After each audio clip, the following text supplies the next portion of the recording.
Justru bagi gua penyebar ketakutan terhadap masyarakat itu adalah pihak-pihak konglomerat yang ternyata sengaja memasang pagar itu. Itu kan sebenarnya membangun kesan takut terhadap masyarakat. Tapi setelah gua mulai telaah, sepertinya ada salah satu institusi yang menginginkan kerusuhan ini terjadi. Nah, maka yang sebenarnya harus dilakukan oleh Pak Presiden kita kali ini adalah membuka dirinya untuk menerima segala macam informasi, bukan hanya dari orang-orang yang dia percaya. Karena orang-orang yang dia percaya belum tentu dipercaya oleh masyarakat. Nah, maka di sanalah harusnya Bapak Presiden berperan untuk melakukan pencegahan terhadap hal itu.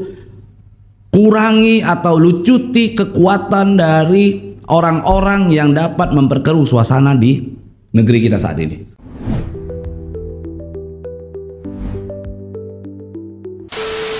Bang Pablo, yuk. Udah lama nih kita nggak muncul bareng-bareng nih Bang. Oke, udah masuk bulan Agustus Bang. Agenda besar katanya sudah diagendakan oleh banyak pihak. Ya, agenda jalan-jalan. Agenda yang katanya akan ada demo dari beberapa pihak gitu. Mungkin Abang melihatnya gimana sih Bang? Agenda untuk demo ini sebenarnya udah kita dengar dari awal tahun bahkan ya. Dari awal tahun 2026 sebenarnya sudah banyak sekali pihak-pihak yang memicu keadaan ini, bahkan katanya sudah ada konsolidasi antar semua kalangan. Dan itu kan sebenarnya sudah juga disampaikan oleh Immanuel Ebenezer pada saat dia selesai keputusan, dia keluar lalu dia mengingatkan Pak Prabowo, katanya seperti itu. Cuma sebenarnya yang kita harus perhatikan baik-baik, memang benar banyak orang yang kecewa dengan keadaan negara kita saat ini gitu ya. Banyak sekali orang-orang yang kecewa dengan keadaan negara saat ini. Tetapi sebenarnya dari hal yang kita sebut kekecewaan itu untuk memicu sebuah pergerakan dengan eskalasi yang besar begitu ya, menurut gua juga masih belum cukup. Sebenarnya belum cukup untuk memicu sebuah keadaan yang bisa kita katakan gerakan demonstrasi besar-besaran, terus akhirnya memicu kerusuhan. Bahkan ada segelintir orang yang katanya menggunakan antisipasi di mana membangun pagar yang tinggi, kan begitu kan, mal-mal yang tinggi. Justru bagi gua penyebar ketakutan terhadap masyarakat itu adalah pihak-pihak konglomerat yang ternyata sengaja memasang pagar itu. Itu kan sebenarnya membangun kesan takut terhadap masyarakat bahwa wah ini bahaya nih, kan begitu, akan ada demonstrasi besar-besaran, kan begitu. Tapi sebenarnya coba kita sama-sama kaji ya, siapa sih yang menginginkan kerusuhan ini? Siapa yang menginginkan kerusuhan ini? Siapa sih yang mencoba untuk mengeskalasi kerusuhan ini terjadi gitu ya? Jujur aja, gue itu orang yang sangat tidak setuju dengan sejumlah program pemerintahan, tetapi gue juga nggak menginginkan adanya sebuah pergerakan demonstrasi besar-besaran yang mengakibatkan kerusuhan gitu. Dan gue juga sepakat, gue juga sudah sampaikan ke beberapa aktivis, sejumlah aktivis yang mungkin selama ini warawiri di sejumlah media yang mengkritik pemerintah, yang mana kita punya pemahaman yang serupa begitu ya, dan mereka sendiri juga mengatakan bahwa mereka tidak sepakat dengan adanya eskalasi besar-besaran kerusuhan yang besar begitu.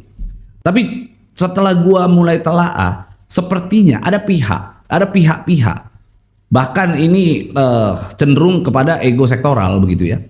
Ada salah satu institusi yang menginginkan kerusuhan ini terjadi. Untuk tujuannya adalah agar terjadi sebuah status darurat militer. Bayangkan kalau seandainya darurat militer ini terjadi di Indonesia, maka seluruh kendali pemerintahan itu ada di tangan siapa, kan kita sudah paham, begitu ya. Sehingga gue merasa bahwa memang gerakan ini sepertinya ada pihak yang sengaja mengeskalasi untuk mencapai tujuan itu. Tujuannya adalah agar terjadi darurat militer karena Agustus tahun lalu tidak tercapai. Agustus tahun lalu tidak tercapai. Agustus saat inilah dirangkai agar tercapai. Jika darurat militer terjadi, maka pemerintahan tentunya akan dikendalikan oleh oleh sekelompok orang yang kita ketahui ingin mengatur negara ini, mengesampingkan segala macam proses penegakan hukum, politik yang selama ini dinamika politik yang terjadi. Mereka ingin mengesampingkan itu. Mereka ingin mengedepankan ego sektoral yang mereka selama ini sudah bertahun-tahun mereka pendam, begitu kan? Nah, ini yang sebenarnya kita perlu antisipasi dan Pak Prabowo perlu paham itu. Presiden perlu paham itu. Bahwa hati-hati di dalam menilai orang-orang yang ada di sekitarnya, menilai orang-orang dekat yang memberikan masukan-masukan dengan cara melakukan filter terhadap masukan tersebut gitu. Masukan-masukan itu disampaikan, kalau kita sering lihat ya, Pak Presiden kita ini saat ini setiap kali dia melakukan pidato begitu ya, dia selalu menyampaikan, saya mendapatkan laporan ini, saya mendapatkan laporan ini, saya mendapatkan laporan ini. Pertanyaan seriusnya adalah begini. Kalau dia mendapatkan laporan, apakah langsung dia dapat ucapkan itu di dalam ruang publik? Ya. Ketika seorang presiden, seorang pemimpin mendapatkan laporan, harusnya dia lakukan pengkajian dulu terlebih dahulu. Lakukan dulu pengkajian, dia matengi dulu segala sesuatunya. Setelah semuanya sudah mateng, barulah dia bisa ungkapkan ke publik. Oke, lalu dia bisa ambil sikap. Nah, pertanyaan berikutnya adalah, siapa yang memberikan laporan? Siapakah yang memberikan masukan terhadap Pak Presiden, begitu kan? Sementara setahu kami berdasarkan informasi A1 yang kita dapat bahwa Pak Presiden itu difilter sekali terhadap pemberitaan yang ada di media sosial. Betul. Hari ini kita bercuap-cuap di dalam podcast kita kali ini gitu ya, di dalam unlock begitu ya. Percaya sama gue 1.000.000% Pak Presiden nggak akan notice. Dia tidak akan menonton. Gak akan bisa juga aksesnya dia tidak akan mungkin punya akses itu gitu loh, karena memang dia sengaja difilter. Nah, maka yang sebenarnya harus dilakukan oleh Pak Presiden kita kali ini adalah membuka dirinya untuk menerima segala macam informasi, bukan hanya dari orang-orang yang dia percaya. Karena orang-orang yang dia percaya belum tentu dipercaya oleh masyarakat. Orang-orang yang Pak Presiden percaya belum tentu dapat diterima oleh masyarakat. Karena mengendalikan pemerintahan ini, ya kan, mengelola negara ini tidak bisa menggunakan egosentris person, nggak bisa juga mengedepankan ego sektoral terhadap institusi-institusi tertentu, tidak. Untuk mengendalikan atau mengelola negara tersebut harus melihat segala macam aspek. Dia harus bagaimana menilai semua pihak dari mulai lapisan paling bawah, bottom up lah ya, lapisan dari bawah, masyarakat kecil, masyarakat menengah, hingga masyarakat tertentu yang memang aspirasinya harus didengar dan harus disampaikan kepada Bapak Presiden. Nah, pertanyaannya adalah begini, kalaulah terjadi kerusuhan, kira-kira orang mana yang akan didengar oleh Bapak Presiden? Yang ngebisikin. Pasti yang ngebisikin. Pasti yang selama ini juga memfilter. Ya. Nah, pertanyaan berikutnya, kalau memang itu yang dilakukan, lalu bagaimana dengan saran darurat militer yang akan nantinya mungkin akan disampaikan oleh Bapak Presiden? Karena kita ingat bahwa Agustus yang lalu, tahun lalu, itu juga sama. Keadaan eskalasi kerusuhan itu terjadi begitu ya, mulai masukan, ayo kita canangkan yang namanya darurat militer. Ya. Untunglah banyak sekali orang-orang bijak juga yang ada di sekitaran Bapak Presiden yang akhirnya melakukan filter terhadap itu, mencoba untuk menggunakan hak politiknya dia, menggunakan kekuatan penuhnya dia, melibatkan sejumlah pihak agar hal tersebut tidak terjadi. Ya. Tetapi gue lihat pada saat itu hasilnya tidak memuaskan pihak yang menginginkan darurat militer. Ya. Dan gua mencari tahu ya kan rangkaian kerusuhan yang mungkin akan dilakukan, konsolidasi yang sudah tercipta saat ini yang akan dilaksanakan mungkin nanti di bulan Agustus, bahkan maksimalnya Oktober katakan begitu ya. Siapa yang nanti akan berperan? Tentu adalah pihak yang justru menginginkan darurat militer itu terjadi. Dan kalau darurat militer itu terjadi, saya ingin sampaikan bahwa ya sudah, Indonesia mungkin akan menjadi nama saja, tinggal nama saja. Karena sudah tidak ada yang perjuangkan lagi. Karena udah nggak ada hal yang bisa kita katakan sebagai negara demokrasi. Ya. Darurat militer, seluruh peraturan yang berlaku adalah peraturan yang diciptakan oleh pimpinan tertinggi. Siapa itu? Ya. Kan begitu, tinggal kembali lagi gitu ya, Bapak Presiden harusnya paham gitu ya. Tapi kalau hal tersebut didengarkan oleh Bapak Presiden, tapi yang pasti saya sudah sampaikan di dalam podcast tersebut, setidaknya kita sudah pernah menyampaikan begitu ya, hingga kalau seandainya kejadian tersebut atau peristiwa tersebut nantinya akan terjadi, maka kemudian orang-orang akan menilai bahwa Pablo adalah cenayang kan gitu. Oke, Bang, melihat lagi bahwa agenda di Agustus ini katanya akan ada demo besar, Ya. akan ada kerusuhan dan segala macam. Sebenarnya ini kan ada indikasi dari demo di tahun lalu juga. Iya, Itu juga kejadiannya di bulan Agustus. iya, Dan diakumulasi juga dengan kejadian almarhum Afan iya. pada saat itu. Ada tuntutan-tuntutan masyarakat yang hingga saat ini juga belum terpenuhi. Dan ada kepentingan-kepentingan lain. Iya. Ya, dari semua hal itu mencakup jadi satu yang akan rencananya mereka ini pihak-pihak ini akan menggulingkan sebuah pihak, intinya gitu kan. Nah, kalau dilihat dari itu semua, apakah sebuah demokrasi seperti Orde Baru itu akan terjadi atau seperti apa? Kalau seandainya nanti ujung-ujungnya kerusuhan itu tercipta dan akhirnya menciptakan satu status kondisi yang menyatakan bahwa ini negara kita saat ini adalah darurat militer, Ya. maka lebih parah dari Orde Baru akan tercipta. Lebih parah daripada Orde Baru. Gue ingin sampaikan Agustus 2025 itu adalah sebuah peristiwa yang sejarah harus mencatat itu adalah pilot project. Oh, Itu adalah pilot project. Mereka melakukan pengujian di sana begitu ya. Mereka melakukan pengujian. Kalau seandainya keadaan seperti ini, apa yang akan terjadi? Nah, kembali lagi kemarin di Agustus kemarin itu ada serangkaian upaya yang dilakukan oleh segelintir orang, segelintir pihak, bahkan mungkin melibatkan sejumlah institusi juga begitu ya.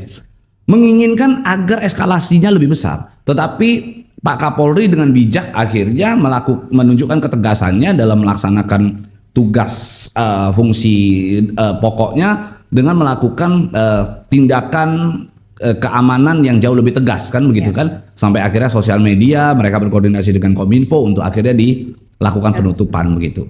Artinya itu menjadi pembelajaran bagi pihak yang ingin mengulang keadaan itu. Jika ada pihak yang ingin mengulang keadaan itu, mereka akan menaikkan sedikit eskalasi saja untuk pertarungan yang akan terjadi di Agustus saat ini begitu, yang mungkin sudah diperkirakan banyak orang, bahkan desas-desusnya sudah mana-mana kan begitu kan. Jadi mereka cukup memperbaiki apa yang sudah mereka lakukan ternyata hampir berhasil dan gagal begitu ya. Mereka perbaiki sedikit, mereka bumbuin sedikit, maka akan jadi di Agustus ini. Nah kan kembali lagi bagaimana Bapak Presiden akhirnya nanti dia harus bisa mengambil sebuah keputusan yang radikal dalam mencegah agar tidak terjadi kerusuhan itu. Kalau tadi misalnya Rani sampaikan bahwa di Agustus kemarin ada sejumlah tuntutan. Coba perhatikan baik-baik bahwa mereka menciptakan kerusuhan yang begitu besar di bulan Agustus tahun 2025 kemarin itu adalah tujuannya reformasi Polri, yang menghasilkan agar Polri itu direformasi. Sekarang Polri sudah direformasi, bahkan sudah ada undang-undang Polri yang baru saja disahkan. Dan Polri bekerja begitu baik, prestasinya begitu menonjol, bahkan mendukung ketahanan pangan Indonesia. Pak Prabowo memberikan penghargaan, pujian setinggi-tingginya kepada Bapak Kapolri kan begitu ya. Dan itu sudah dilakukan begitu. Lalu sekarang mau menggunakan alasan apa lagi? Akhirnya menyasarlah kepada program-program pemerintahan, diciptakan bahwa program-program pemerintahan kita ini saat ini sudah kacau balau. Terciptalah kerusuhan tadi kan, terciptalah demonstrasi yang nantinya tidak dapat terbendung. Nah artinya Pak Presiden di sana sudah harusnya menyadari bahwa persoalan yang kemarin demonstrasi itu bukan muncul karena ketidakbaikannya Polri yang dihembuskan oleh orang sekitarnya Pak Prabowo. Kan begitu. Betul. Kenapa Pak Prabowo akhirnya mencanangkan reformasi Polri? Karena pada saat itu ada orang yang membisikkan kepada Pak Kapolri, Pak Presiden gitu kan. Pak, ini rusuh karena Polri ini Pak. Reformasi. Lakukan reformasi. Polri sudah direformasi, Agustus ini nanti ternyata akan tercipta. Siapa kira-kira biang keroknya? Nah itu yang harusnya Pak Presiden menggunakan intelijennya dia kan apalagi mantan Kopassus nih. Dia punya kemampuan menganalisa keadaan. Dia juga mengerti tentang kontra intelijen. Nah begitu. Harusnya dia paham siapa ini yang melakukan permainan ini. Nah maka di sanalah harusnya Bapak Presiden berperan untuk melakukan pencegahan terhadap hal itu, kurangi atau lucuti kekuatan dari orang-orang yang dapat memperkeruh suasana di negeri kita saat ini. Siapa itu? Tebak aja Pak Presiden. Kira-kira siapa? Saya nggak tahu. Kan itu orang-orang di sekeliling Bapak juga gitu. Betul. Kan kira-kira siapa yang berpotensi yang akan memunculkan darurat militer nanti? Nah itu Bapak Presiden berperan di sana sebenarnya kan begitu. Ya. Tinggal kembali lagi jangan sampai gitu ya nasi menjadi bubur. Ini nasinya ini masih lembek-lembek masih bisa dimakan gitu. Tapi kalau nasi sudah menjadi bubur susah untuk dicerna kan begitu. Oke, Bang, melihat juga bahwa di tahun ini, nggak usah di tahun ini deh, baru-baru ini aja. Pak Presiden sempat mengucapkan juga di dalam sebuah pidatonya bahwa beliau tidak mau menggunakan teks pidato yang dibuat oleh timnya gitu, karena membosankan dan lain-lain. Tapi setelah kita lihat juga pidato-pidato justru yang disampaikan oleh Pak Presiden justru menimbulkan drama baru nih di ruang publik. Ya. Yang terbaru Londo Ireng. Belum kata-kata sebelum-sebelumnya mungkin. Ya. Nah, Hasan Hasbi sebagai orang terdekatnya gitu, penasehatnya, mengatakan bahwa ya nggak apa-apa Presiden ngomong kayak gitu, pemerintah ngomong kayak gitu nggak apa-apa. Kalian aja kritik juga tidak baik. Jadi Presiden untuk pemerintah wajar-wajar saja melakukan mengata-ngatai masyarakatnya seperti itu. Abang melihatnya gimana? Pemerintah, Presiden sebenarnya adalah sebuah jabatan publik. Jabatan publik yang punya kesiapan ketika dia dilantik, ketika dia mengucapkan sumpah, dia sudah memiliki kesiapan untuk menerima kritikan, cacian, makian dari rakyat. Itu dulu poinnya. Kenapa? Karena pada saat begitu dia dilantik, seluruh hal yang melekat di dalam tubuhnya asalnya akan menjadi bagian daripada rakyat. Dia pakai peci-pecinya dari rakyat. Dia pakai pakaian disiapkan itu dari rakyat. Bahkan mohon maaf, celana dalamnya juga disiapkan oleh rakyat. Karena dia adalah petugas rakyat. Karena dia adalah petugas rakyat. Itu poinnya. Nah sekarang yang jadi persoalannya adalah kok ketika dia dicaci, dikritik, lalu dia menggunakan menjadikan itu alasan untuk dia membalas rakyat dengan hinaan. Ini kan sama halnya kalau kita datang ke sebuah restoran. Oke? Kita komplain kepada restoran tersebut, makanan lu nggak enak, makanan lu ini busuk, makanan lu ini keasinan. Tiba-tiba kokinya keluar, muka lu asem, muka lu tuh jelek, muka lu tuh londo ireng misalnya dia bilang begitu. Apakah layak? Kan begitu. Artinya ketika orang menyajikan sesuatu hal kepada publik, maka dia harus siap dengan masukan apapun yang datangnya dari publik. Bukan malah membalas ucapan daripada publik itu sendiri begitu. Dengan yang tadi gua contohkan dengan restoran ya begitu ya. Maka kalau menurut gua dengan jawaban Hasan Hasbi itu adalah jawaban yang tidak mencerminkan representasi dari pemerintah. Harusnya Pak Prabowo ganti. Pak Prabowo harus ganti Hasan Hasbi.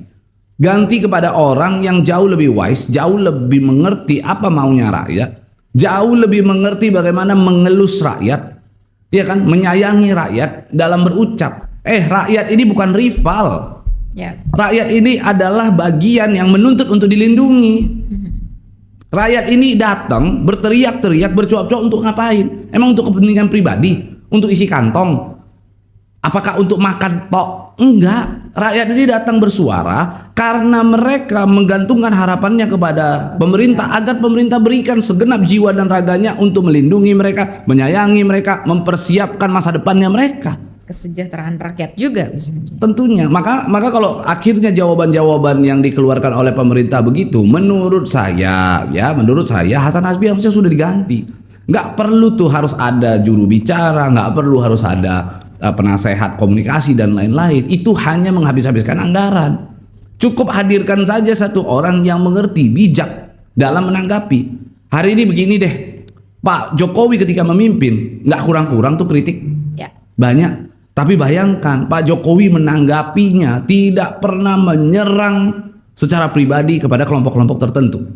Nggak pernah melakukan penghinaan-penghinaan terhadap masyarakat. Dihina-hina saya diam. Dia selalu sampaikan, bahkan dia terakhir dia sampaikan kan dia dihina-hina aja dia diam gitu kan. Nah kenapa Pak Prabowo harus menunjukkan itu? Tapi gue coba analisa ya. Gue akan menyamar sebagai orang dalam. Bukan orang dalam, gue menyamar sebagai pakar mikroekspresi dulu sementara. Gue akan coba menilai dengan kemampuan mikroekspresi gue dan kemampuan di dalam psikologi komunikasi politik begitu ya. Kalau gue lihat, memang begitulah kecenderungan jika pemimpin itu berasal dari militer.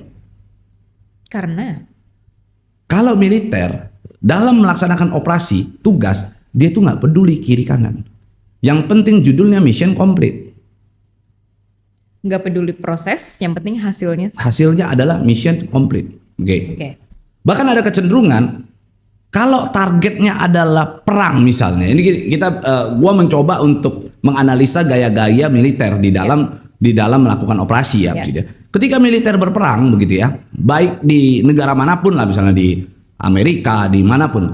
Ketika tentara berperang, oke, sekalipun harus mengorbankan orang-orang yang ada di sekitarnya, kalau dia bisa menghasilkan kemenangan, maka itu ditempuh, silakan. Contoh misalnya, akan ada penyerangan menggunakan nuklir misalnya dari sebuah negara, kita katakan Israel misalnya, atau Iran ingin menyerang Israel begitu. Pada saat Iran menyerang Israel, Iran itu akan memberikan pengumuman dulu. Ya. Kami akan menyerang, silakan semuanya minggir. Ya. Di sirine dihidupkan, apa segala macam, gitu kan? Semua orang akan pergi dulu tuh. Dia nggak mau tahu, mau orang berhasil kabur kayak, mau orang yang masih ada kelupaan, nggak kedengaran, tidur kayak di dalam, itu rudal itu akan tetap nyampe. Jatuh. Ya. Ya kan, rudal tetap akan nyampe. Nah itu terjadi, itu kebiasaan gaya kepemimpinan orang militer gitu. Apalagi special force ya, karena kan Pak Prabowo ini kan memang bertugas selama ini di special force. Beda dengan Pak SBY. Pak SBY dia TNI tapi dia kekuatannya ada di dalam administratif, kan begitu kan. Sehingga menurut gua ya, bahwa yang dilakukan oleh Pak Prabowo itu sangat cenderung sekali gaya-gaya militer yang digunakan untuk memimpin negara ini, dan itu menjadi kontradiktif dengan keinginan rakyat, kan begitu kan. Ini yang jadi persoalan penting sebenarnya yang harus Pak Prabowo itu koreksi, introspeksi diri lah gitu. Itulah yang menjadi akhirnya kemarahan rakyat ya Bang, sampai saat ini gitu, karena semua aspirasi rakyat seperti nggak didengar. Betul. Dia hanya melaksanakan apa yang menurut keyakinan dia saja dan yang ngebisikin dia aja. Iya. Akhirnya memuncaklah masyarakat hingga akhirnya muncul ketakutan-ketakutan juga oleh para konglomerat-konglomerat di luar sana, memasang pagar dan segala macamnya gitu. Yang apakah ini akan terbendung nantinya gitu. Ya. Jadi menurut gua kalau sampai keadaan negara kita begini-begini saja, tidak ada sebuah langkah ataupun upaya yang berpihak kepada rakyat dalam waktu dekat, gua meyakini bahwa gerakan itu akan terjadi. Gua meyakini apa yang sudah dipersiapkan oleh mereka ini itu akan terjadi. Maka sebenarnya pemerintah itu pertama yang harus dilakukan adalah saatnya Pak Prabowo untuk bersih-bersih. Bayangkan loh, keadaan krisis yang mendalam itu sudah pernah dialami di presiden kita sebelumnya, B.J. Habibie begitu ya. B.J. Habibie itu menyelesaikan krisis hanya dengan 36 menteri. Ya. 36 atau 37 menteri pada saat itu. Kita di sini 100 lebih. Ya. Kementerian yang dibangun dengan atau badan yang setingkat ya dengan menteri begitu ya. Tapi ngotot dengan target yang sudah dibuat, tanpa memikirkan dampak di akhir dan tidak fleksibel, gak bisa. Ingat, politik itu dinamis. Politik itu kita harus buat sefleksibel mungkin. Mengelola negara ini tidak bisa saklek, tidak bisa seperti wahyu yang turun dari Tuhan yang harus diikuti oleh semua orang. Ya kan? Enggak. Kita ini negara demokrasi, negara presidensial gitu ya. Kita harus bisa menjadi sebuah negara yang betul-betul, apalagi kita sudah tahu bahwa rakyatlah, suara rakyat adalah suara Tuhan. Ya. Maka keinginan rakyat ini kita harus tampung semuanya sebagai pengelola negara, dan kita harus mampu untuk mempertimbangkan apa yang menjadi masukan rakyat ini, lalu dibentuk sebuah keputusan yang membuat semuanya happy, semuanya senang. Atau setidaknya nggak senang pun mereka dapat meredah amarahnya, kan begitu. Sekarang pertanyaannya, isu tentang kerusuhan itu sudah begitu menguat. Pertanyaannya, apa langkah pemerintah? Hari ini tidak ada satupun langkah pemerintah yang terkesan ya menunjukkan kepada rakyat bahwa tenang dulu, tahan dulu, jangan ada yang bergerak. Kami sedang berbenah, nggak ada. Dia masih bisa menggunakan pidato-pidatonya dia di sejumlah kegiatan, malah memperkeruh suasana dengan ucapan-ucapan itu. Ada Bang, ada upayanya. Apa upayanya? Upaya dari pemerintah adalah membungkam media-media, berita-berita soal kerusuhan-kerusuhan tidak dinaikkan oleh Komdigi agar tidak memicu entah apa yang mereka Ya. pikirkan. Ya. Karena berita kerusuhan, bukan kerusuhan, maaf, maksudnya demonstrasi yang terjadi beberapa belakangan ini, kita sendiri bukan Ya, algoritma tidak membaca ya. tidak membaca, Ya. karena memang sengaja di shadow ban oleh Komdigi. Mungkin itu upayanya yang dilakukan. Ya, itu tidak menyelesaikan persoalan ini sampai ke akar. Nggak bisa. Dia justru begini ya. Orang kalau dia sedang ingin melampiaskan amarahnya, berikan ruang untuk dia lampiaskan amarah itu. Sama halnya begini.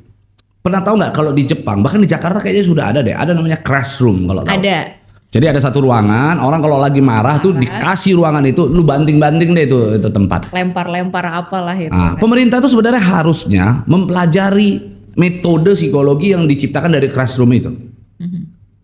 Dari mana yang harus dia pelajari? Rakyat kalau marah, ruangnya supaya bisa dikendalikan dan supaya ruang kemarahannya mereka itu bisa dibatasi, gunakan sosmed. Biarkan masyarakat, rakyat untuk meluapkan amarahnya melalui sosmed. Silakan berikan. Pertanyaannya, kalau nggak diberikan ruang itu, mereka akan cari ruang lain. Akhirnya apa? Kerusuhan tadi. Bayangkan eskalasinya kalau udah besar. Komdigi mau 1000 kali juga nggak akan ngaruh. Sekarang gua pakai akal-akalan simpel aja nih. Mohon maaf ya, tidak bermaksud untuk memperkeruh suasana. Kita tidak maksud untuk menciptakan suasana semakin keruh. Kalau gua nakal, oke? Kalau gua adalah bagian daripada orang yang ingin menciptakan eskalasi demonstrasi besar-besaran tadi begitu ya. Gampang kok. Kumpulkan massa. Yang pertama kali kita geruduk Kominfo aja dulu. Ya. Selesai. Begitu Kominfo digeruduk, dihabisin di sana, apa yang akan terjadi? Gak ada lagi yang mengendalikan algoritma media. Tetap aja kan muncul. Ya. Itu tapi lebih parah. Medianya muncul, sosmed tetap semuanya akan terekspos, begitu ya. Tapi kerusuhan tetap jalan. Pilih mana? Kan itu pertanyaannya. Daripada biarkan mereka untuk bersuara, kasih mereka ruang sebesar-besarnya untuk bersuara. Tetapi siapkan juga dalam waktu yang sama, siapkan juga orang yang untuk spesialisasi menjawab mereka. Berikan pendekatan-pendekatan secara psikologi kepada mereka. Jangan ciptakan kata-kata, bahasa-bahasa yang justru menyakiti rakyat. Dulu Pak Jokowi pelajari deh bagaimana kemampuan Pak Jokowi. Apalagi Pak Prabowo beberapa kali dia sampaikan dulu ya bahwa dia banyak belajar dari Pak Jokowi. Dia belajar tentang bagaimana sign kiri belok kanannya Pak Jokowi, tapi dia tidak belajar bagaimana meredahkan hati rakyat dari Pak Jokowi. Pak Jokowi begitu-begitu dia sangat paham untuk meredahkan hati rakyat. Bagaimana dia mencari simpati kepada rakyat. Bagaimana Pak Jokowi pada saat dia mulai dari wali kota, gubernur, masuk ke gorong-gorong, kan begitu. Sampai hari ini kita belum pernah lihat Pak Prabowo masuk ke gorong-gorong. Iya kan? Ya. Yang kita tahu Pak Prabowo joget gemoy. Iya kan? Bicara tentang omon-omon, bicara tentang nyinyir-nyinyir. Itu yang kita tahu gitu loh. Tapi Pak Jokowi tidak pernah lakukan itu.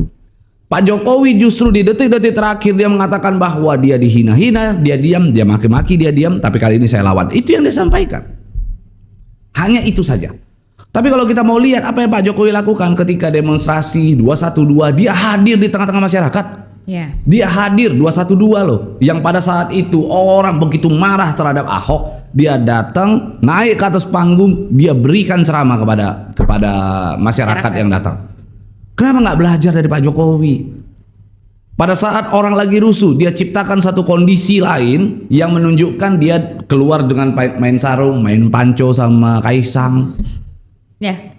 Ya kan? Itu kelihayan Pak Jokowi yang harusnya Pak Prabowo serap. Dia katakan dia belajar dari Pak Jokowi, tapi dia tidak belajar secara seutuhnya. Ini kan ibaratnya orang yang ketika belajar sama gurunya baru nguasain 2-3 ilmu, dia bilang saya belajar dan saya sudah mampu seperti Pak Jokowi. Itu salah gitu loh. Dia harusnya yang dia lakukan adalah dia pelajari semuanya. Bagaimana lihat Pak Jokowi menyelesaikan semua persoalan. Jangan lihat Pak Jokowi cungkring-cungkring, kurus-kurus begitu, tapi dia punya kemampuan intelektual yang baik dan dia tahu apa yang diinginkan oleh masyarakat. Ya. Dia bisa buat lucu-lucuan. Dia ngerti bagaimana ketika orang rusuh, dia datang ke ASEAN Games, dia joget-joget untuk membangkitkan semangat orang. Bagaimana orang-orang akhirnya yang tadinya benci sama dia, asik juga nih Pak Jokowi. Kan begitu. Mengubah paradigma aja. Iya, artinya kalau gua selalu mengatakan begini, Pak Jokowi mampu mengalihkan perhatian orang.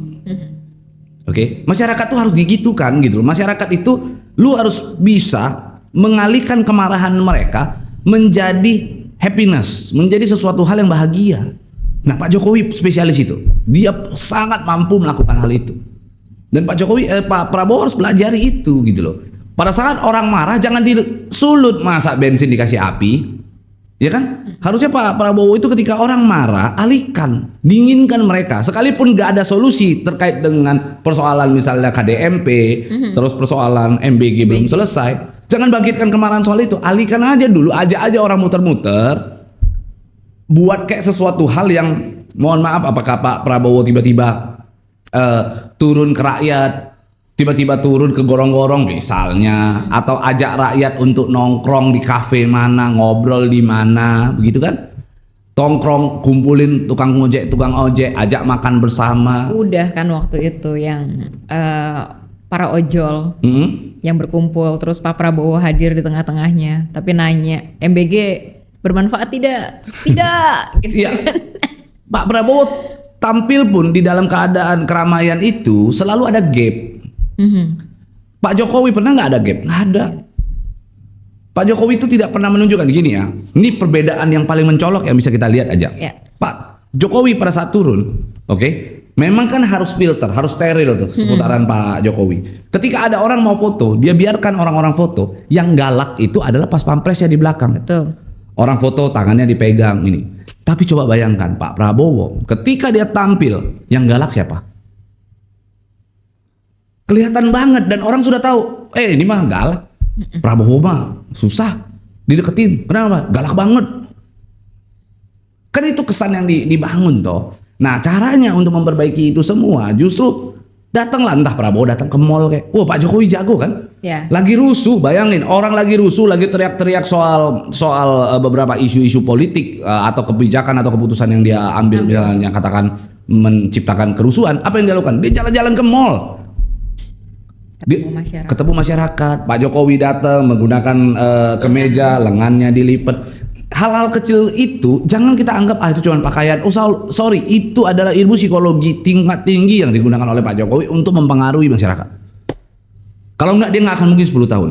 Sekarang gue gini deh, kekecewaan terhadap Pak Jokowi itu kapan munculnya terhadap masyarakat? Hanya pada saat periode kedua, detik-detik terakhir, yaitu di 1 tahun terakhir. Itu aja kekecewaan orang banyak. Karena mulai dia bimbang, disebut dia cawe-cawe, itu doang kan. Tapi kalau kita lihat program pemerintahannya dari awal, semua berhasil dia lakukan, bikin orang tenang. Sekalipun ya pemerintahan semua dari periode ke periode sama semua kok.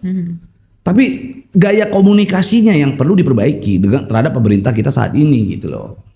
Apa mungkin harusnya benar orang-orang yang di sekelilingnya Pak Presiden itu harusnya diliburkan dulu aja kali ya Bang, disuruh cuti, istirahat gitu. Jadi Presiden benar-benar fokus mendengar apa yang rakyatnya inginkan gitu. Karena kan yang menyampaikan itu, yang menjadi filter itu kan memang orang-orang di sekelilingnya. Ya kalau menurut gua bukan harus dicutikan, tapi diberhentikan. Benar-benar diberhentikan orang-orang yang memberikan bisikan-bisikan yang tidak baik tadi gitu ya. Harus betul-betul difilter. Ganti dengan orang-orang yang betul-betul kompeten di dalam bidangnya begitu. Kalau memang dia pakar komunikasi, carilah pakar komunikasi yang muda. Sekarang gini deh, sosial media mereka sibuk untuk bagaimana memendam agar tidak naik dan tidak ditonton oleh orang lain, agar tidak mempengaruhi orang lain. Padahal sebenarnya ada caranya, tanpa dengan cara yang diktator begitu. Itu kan diktator banget itu. Itu kan cara-cara apa ya? Cara-cara abuse of power kan. Sebenarnya kalau dia mau melakukan itu gampang kok. Untuk menghadapi sosial media harus orang yang pakar dengan sosial media. Untuk bagaimana bisa menggandeng orang-orang yang ada di sosial media harus adalah orang yang mampu dan tahu bagaimana keadaan algoritma di dalam sosial media. Oke, tentunya itu adalah anak-anak milenial, anak-anak zaman muda. Sekarang pertanyaannya, Pak Prabowo punya wakil anak muda, paham sosial media, mampu menggandeng influencer begitu banyak. Dikemanain? Kok didiemin? Kok nggak dilibatkan secara maksimal kemampuannya dia? Ya kan? Malah memilih menggunakan cara-cara diktator, cara-cara abuse of power untuk menahan agar pemberitaan terkait dengan pemerintah yang tidak diinginkan tidak ditonton oleh orang, kan aneh gitu loh. Betul. Gitu. Jadi ya Pak Prabowo udahlah, libatkan Gibran, orang-orang tua, ya bukan tua juga ya, orang-orang yang mungkin memang sudah jalan pikirannya cenderung merugikan rakyat, jalan pikirannya cenderung menggunakan kekuasaannya untuk melakukan penekanan terhadap rakyat, udahlah, hentikan aja, ganti jadi reshuffle aja lah. Itu. Oke. Bang, terkait Abang juga kan seseorang selain praktisi hukum adalah pemilik media juga. Mendengar bahasa Londo Ireng gimana, Bang? Sebenarnya Londo Ireng itu kan kalau kita bicara adalah tentang sebuah pengkhianatan. Ya, pengkhianatan itu adalah sebuah kata, julukan yang disematkan kepada seseorang yang kastanya itu udah paling rendah. Karena suruhan. Iya, karena bukan suruhan, karena gini, di dalam agama saja sendiri pun Nabi itu berulang-ulang kali menyebut pengkhianat itu sangat dilarang di dalam agama, begitu kan. Jadi orang yang melakukan pengkhianatan begitu ya, itu adalah orang yang memiliki kasta yang sangat rendah sekali. Oke? Bayangkan kalau Pak Prabowo mengucapkan kata Londo Ireng terhadap masyarakat, begitu, terhadap masyarakat, jurnalis, LSM dan lain-lain begitu ya. Maka artinya secara nggak langsung dia sedang merendahkan serendah-rendahnya rakyatnya dia sendiri. Yang mana mereka nyari duit seperak dua perak untuk mencari nafkah, untuk sejengkal perutnya, untuk membiayai anak dan istrinya di rumah. Tapi dihina dengan cara yang seperti itu ya. Menurut gue itu adalah satu perbuatan yang menurut gue keji. Bahkan kalau kita mau cenderung lebih sadis lagi gitu ya, kalau kita mau gunakan hak konstitusionalnya kita semua begitu ya, kita bisa mendesak DPR dengan kata Londo Ireng tadi itu untuk melakukan impeachment terhadap presiden. Karena dengan kata itu saja itu impeachable, sangat berkemungkinan dan berpotensi untuk diimpeach. Sangat bisa sekali. Kenapa? Karena ingat, syarat seorang presiden salah satunya untuk diimpeach adalah melakukan sebuah perbuatan yang mencela. Sebuah perbuatan yang sangat tercela. Dan menurut gua, seorang presiden mengatakan rakyatnya sendiri sebagai pengkhianat adalah perbuatan yang sangat mencela. Perbuatan yang sangat tercela dan sudah layak sekali untuk diimpeach. Tapi kan itu tidak dilakukan. Kenapa? Bukan karena tidak ada yang mau melakukan. Karena paham situasinya bahwa di dalam Senayan situ koalisinya Pak Prabowo ini adalah koalisi gemuk, sulit juga untuk dilakukan impeach, dan mekanismenya juga sangat panjang sekali kan begitu. Jadi menurut gue sih ya pemerintah sudah saatnya untuk berbenah.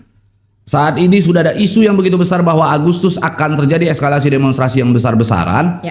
Kalau saran, ini gua kritik sekaligus memberikan solusi ya. Kalau orang lain selalu kritik aja gak berikan solusi, gua kasih solusi. Cari satu program yang gak penting-penting amat, bubarkan. Sebagai angin segar bagi para demonstran dan oknum-oknum yang sedang ingin menciptakan eskalasi-eskalasi yang besar yang nanti akan mengakibatkan kerusuhan tadi. Misalnya MBG yang baru diputus MK kemarin. Iya kan? Kalau nggak penting-penting amat, bubarkan aja dulu sementara. Setidaknya masyarakat tuh senang. Oh, ternyata ada progres nih. Tuntutan kita didengar nih. Kalah dulu satu deh, gitu loh. Ngalah aja dulu. Setelah ngalah, nanti berikutnya ada kesempatan lagi mau diganti program ya silakan. Atau lakukan evaluasi.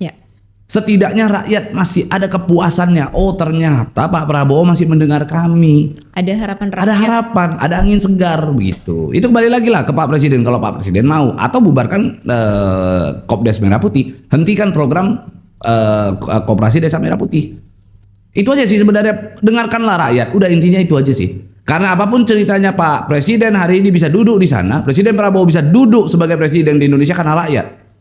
Oke? Jangan Anda pada saat minta untuk dipilih oleh rakyat, Anda begitu getol sekali datang mendekati rakyat, apa maunya rakyat Anda akomodir. Tapi begitu Anda sudah duduk, Anda lupa, tak mau mendengar suaranya mereka. Jangan harap rakyat mau pilih Anda lagi di kemudian hari. Itu aja. Ini karena obsesi yang memang ingin diwujudkan oleh presiden dari Karena kan sempat gagal beberapa kali kan Bang. Ya, ya. Jadi pasti ada obsesi-obsesi tersendiri ini yang bakal diwujudkan. Walaupun ini banyak banget evaluasinya. Ya. Meskipun memicu kemarahan rakyat, dia tetap akan mewujudkan itu. Yaitu bener kata Abang tadi, mungkin yang kita main tabrak-tabrak aja dulu deh. Yang penting masyarakat ngelihat hasilnya gitu. Mereka lebih konsepnya adalah bagaimana mission complete. Itu sih. Karena kembali lagi tadi gue bilang gaya-gaya kepemimpinan ala militer ini memang seperti itu. Untuk mencapai misi yang komplit, mission yang komplit gitu ya. Mereka nggak peduli prosesnya. Prosesnya itu harus mengorbankan banyak orang, mereka juga nggak peduli. Mereka tetap akan mencapai mission komplit. Memang pada saat komplit mission ini gitu ya, itu bagus, baik. Misalnya dengan adanya MBG akhirnya stunting turun, misalnya dengan adanya MBG hilirisasi terhadap UMKM, bisnis dan lain-lain ini jalan semua, bagus. Sampai situ bagus. Tapi sekalipun proses yang akhirnya menimbulkan korban, mereka tidak peduli dengan hal itu. Mereka tidak memikirkan bagaimana prosesnya meminimalisir adanya korban, meminimalisir ketidaksukaan, meminimalisir kontra dari masyarakat. Mereka nggak peduli itu. Yang tahunya adalah mission complete, dan itu yang dilakukan oleh Pak Prabowo, kan begitu. Maka kalau menurut gua, belajar dari Pak Jokowi jangan tanggung-tanggung. Okay. Belajar dari Pak Jokowi itu harus sampai tuntas. Ya. Banyak loh Pak Jokowi betul-betul melaksanakan lagi keadaan gini. Ini yang paling simpel ya. Coba kita bedakan, bandingkan aja. Pak Jokowi dulu banyak sekali orang-orang yang oposisi juga kan. Ya. Oposisi akhirnya membuat media sosial, membuat konten yang menyerang Pak Jokowi, Ya. betul ya? Tuh. Tapi pernah nggak baca komennya? Komennya zaman Pak Jokowi itu berimbang. Oke. Sebelah, ya. Ada yang pro Pak Jokowi, ada yang kontra dengan Pak Jokowi. Masih tetap imbang, bahkan lebih cenderung lebih banyak yang pro kalau terhadap Pak Jokowi. Ya. Karena dulu ada beberapa sekali orang-orang yang mencelah Pak Jokowi begitu ya. Gua itu adalah salah satu orang yang mendukung Pak Jokowi. Oke. Kita bertarung di sosial media sangat begitu panjang pada saat itu. Itu imbang. Bahkan lebih cenderung yang mendukung Pak Jokowi yang dominan begitu ya. Tapi coba hari ini kita mau posting apapun, mengkritik pemerintah, itu komen 100% orang mendukung bukan mendukung Pak Prabowo, bukan mendukung pemerintahnya, mendukung orang yang bikin konten itu. Coba gak? Ya. Dari situ aja sebenarnya itu udah bisa jadikan parameter. Itu bisa dijadikan parameter untuk bagaimana pemerintah melangkah gitu loh. Jangan lagi mempertahankan ego sektoral tadi gitu loh. Ini udah capek lah, rakyat juga udah capek dengan keadaan ini. Jangan sampai korbankan rakyat begitu ya. Cepat pikirkan satu langkah, korbankanlah program-program yang menurut kita, menurut rakyat saat ini perlu untuk dihilangkan. Korbankan aja dulu sementara demi kedamaian di Indonesia itu. Oke, Bang, itu adalah pesan untuk Pak Presiden. Mungkin ada nggak sih terakhir nih Bang, pesan untuk masyarakat yang mungkin nanti akan turun di bulan ini? Oke, kepada masyarakat ya intinya, kalau Anda tidak paham tentang substansi juga janganlah sampai akhirnya mengorbankan orang lain juga begitu ya. Artinya ketika Anda turun ingin menyampaikan aspirasi, boleh saja Anda sampaikan aspirasi Anda, tetapi tetap harus ditahan.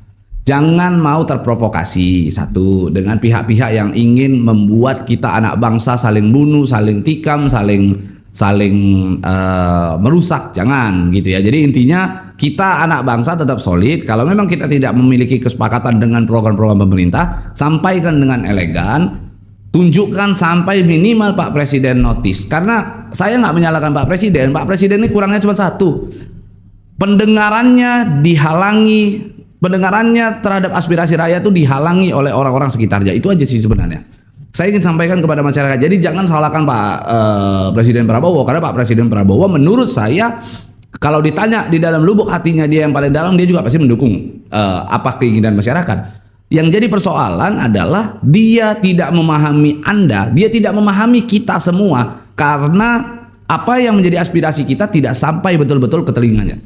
Itu poinnya. Maka kita minta agar saya meminta kepada masyarakat jangan terpancing emosi.